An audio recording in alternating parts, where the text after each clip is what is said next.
Welcome to this week's Motivational Monday. Thank you for joining us once again. One of my favorite television shows is called Alone.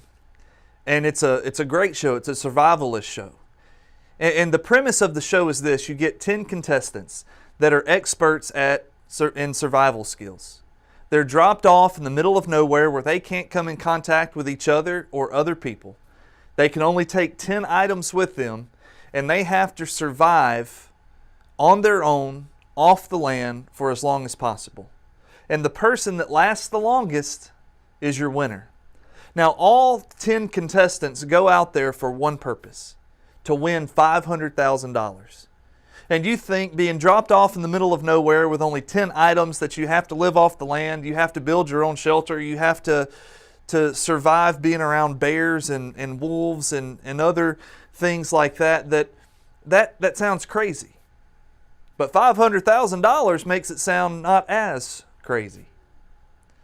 But it's funny, along the way, despite how strong their desire to win $500,000 is, along the way, different things make these contestants quit. Sometimes it's a lack of food. Sometimes it's a lack of shelter. More times than not, though, it's because they miss home.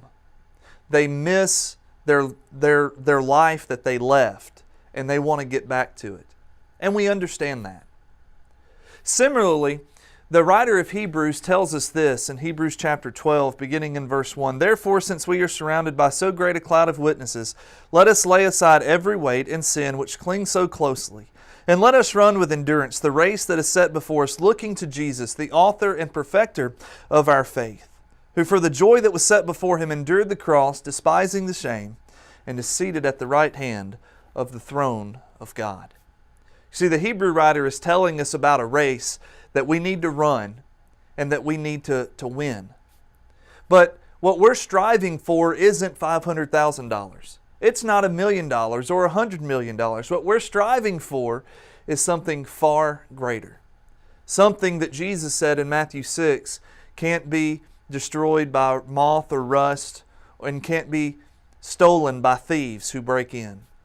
See, what we're striving for is eternal life, is heaven, is being in heaven with God. And the Hebrew writer here in Hebrews 12 points out some things that we need to know if we're going to win. Number one, we have to run the race. We have to start the race. You see, nobody in this show, TV show alone, will win the $500,000 if they don't first participate in the show. They have to start. For us as Christians, I'll never make it to heaven if I don't start, if I don't make the decision to become a Christian and start that race. Number two, I have to run with certainty. Not only do I need to start the race, but I need to know why I'm running it. And the people that win this TV show alone, they win because they know why they're there. Yes, it's for the $500,000, but they have some strong reasons for being there. And it's that certainty that gives them the determination they need. And it's the same for us. Finally, we need to finish the race. You see, I can't win if I don't finish. If I allow things to discourage me to the point that I quit, I'm going to miss out on heaven.